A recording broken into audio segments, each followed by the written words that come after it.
Hello, I'm going to start off where I left off. The soldiers mocked Jesus. Matthew chapter 27. Then the governor's soldiers took him, Jesus, into a praetorium and gathered the whole company of soldiers around him. They stripped him, and they put a scarlet robe on him. They twisted together a crown of thorns, and they set it on his head. And they put a staff in his right hand.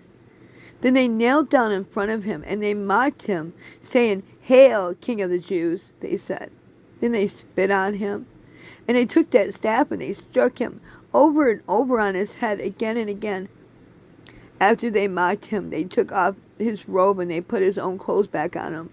Then they led him away to crucify him. The Crucifixion of Jesus.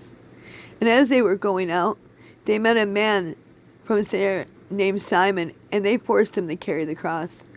They came to a place called Golgotha, which means the place of the skull.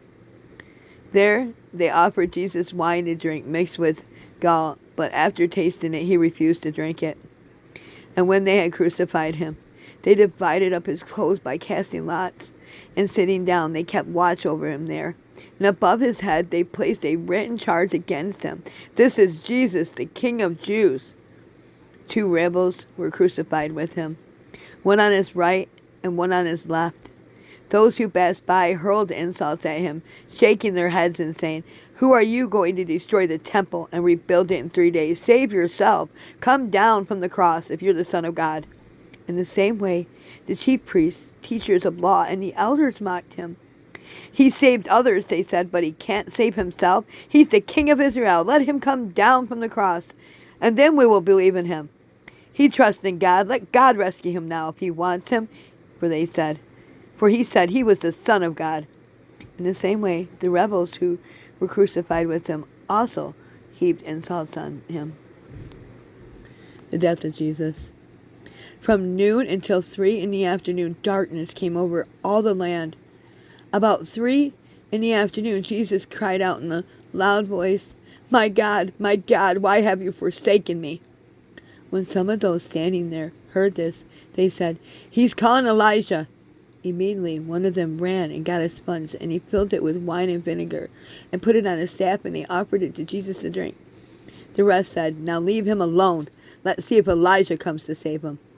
And when Jesus had cried out again in a loud voice, he gave up his spirit, and at that moment the curtain of the temple was torn in two from the top to the bottom. The earth shook, the rocks split, and the tombs broke open, and the bodies of many holy people who had died were raised to life. They came out of the tombs after Jesus' resurrection and went into the holy city, and they appeared to many people. And when the centurion and those who were with them were guarding Jesus saw the earthquake and all that had happened, they were terrified, and they exclaimed, "Surely he was the Son of God." Many women were there watching from a distance. They had followed Jesus from Galilee to care for his needs. Among them was Mary Magdalene, and Mary, the mother of James and Joseph, and the mother of Zebedee's sons.